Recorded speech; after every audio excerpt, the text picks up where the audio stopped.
जो generic medicine जो हम कहते हैं, अभी ये अंग्रेजी का शब्द है, इसको हिंदी में कैसे समझाएं? मैं आपको बहुत सरल भाषा में बताता हूँ। हाँ। तो ये जेनेरिक नाम जो दवा का जो मूल सॉल्ट है, जो इसके अंदर जो दवा है उसका नाम है, केमिकल नाम, उसका केमिकल नाम है। अब जैसे और उदाहरण अगर सरल करके बताएं इसको, तो जैसे ये लड़की दुबली पतली सी नजर आती है, तो मैं अगर डॉक्टर हूं हाँ। तो मैं इसको ये कहूं 1 गिलास दूध सुबह 1 गिलास शाम को पिया कर। पर चिकित्सा के व्यवसाय में दुर्भाग्य से हमारे देश में ऐसा नहीं हो रहा। हम ये नहीं कहते कि आप भैंस का दूध लेके आइए, हम कहते हैं कि वो रामू की भैंस का दूध लेके आना। यही ब्रांडिंग है। ये जब उसकी दुकान पे जाती है, वो कहता है 500 रुपए लीटर है, लेना है कि नहीं लेना। तो जो 30 रुपए की चीज है वो 500 रुपए में मिलती है।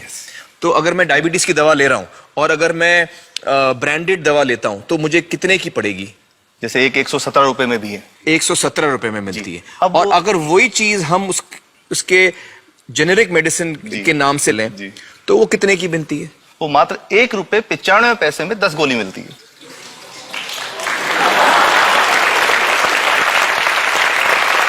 और दोनों गोलियों में कोई फर्क नहीं है किसी किस्म का? 100% समान, क्योंकि इसकी उत्पादन लागत ही इतनी है। उसका manufacturing, packaging, transport, retail margin, जो उसके मार्जिन जो हैं, जो हमारे ज्यादा वो सब मिला करके उतने की ही पड़ती है।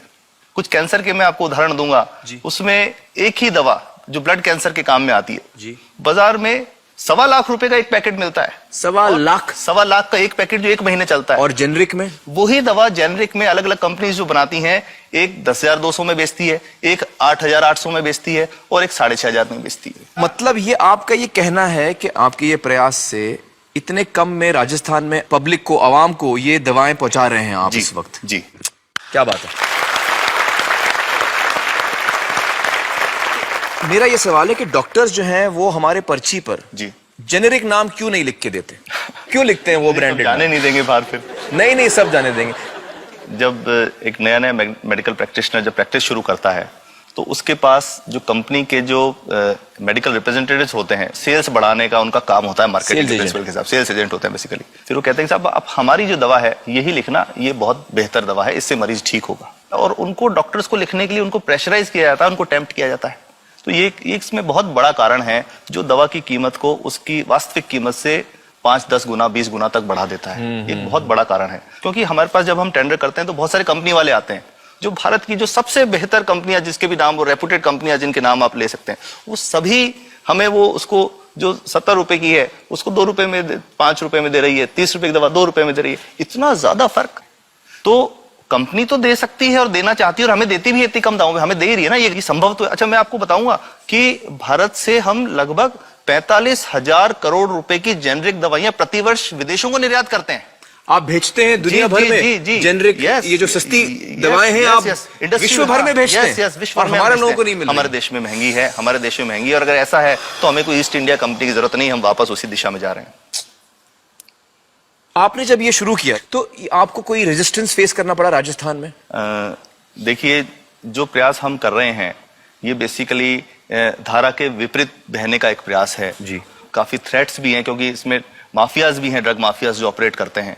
और हम हमेशा ये बात कहते हैं कि हम 100 साल से भी पुरानी शोषण की व्यवस्था को बदलना चाहते हैं, पर हमने हमेशा डॉक्टर्स को दोषी नहीं माना। सारे डॉक्टर्स बुरे नहीं है। 50-60% तो जेन्युइनली वो चाहेंगे कि गरीबों को कम कीमत पे दवा मिल जाए, वो चाहेंगे। और आज भी ऐसे डॉक्टर्स हैं जो अपने घर से सैंपल्स ला करके अपने जेब से पैसे निकाल के मरीज का इलाज कराते हैं। ऐसे डॉक्टर्स आज भी हैं। बिल्कुल सही। तो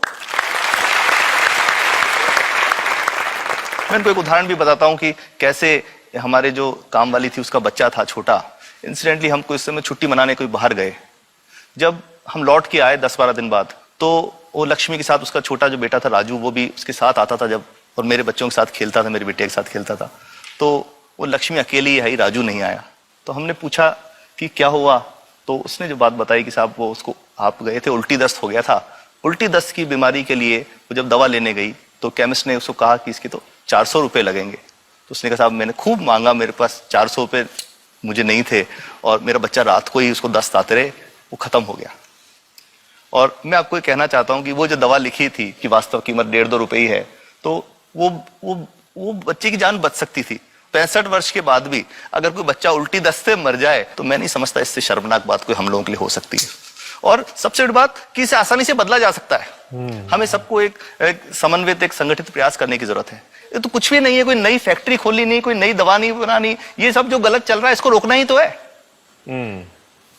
तो दोस्तों, डॉक्टर समित की बातों से हमें यह पता चला है कि दवाइयों का जो कॉस्ट होता है, जो उनको बनाने का खर्च होता है, वो बहुत ही कम होता है और हमें इन कम दामों में ये दवाइयां मिल सकती हैं अगर हमारी राज्य सरकार जेनेरिक मेडिसिन की दुकानें खोले, जैसे राजस्थान सरकार ने किया है और जिसके लिए हम उन्हें सलाम करते हैं।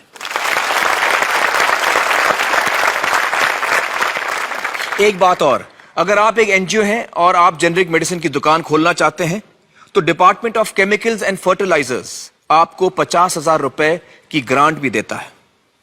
डॉक्टर समित, आपने बहुत ही बेहतरीन काम किया है और इस बहुत ही अहम मुद्दे पर रोशनी डालकर हमारी आंखें खोल दी हैं और हमारी दुआ यह है कि जो काम आपने राजस्थान में शुरू किया है वो हर राज्य में फैले, देश के कोने कोने में फैले।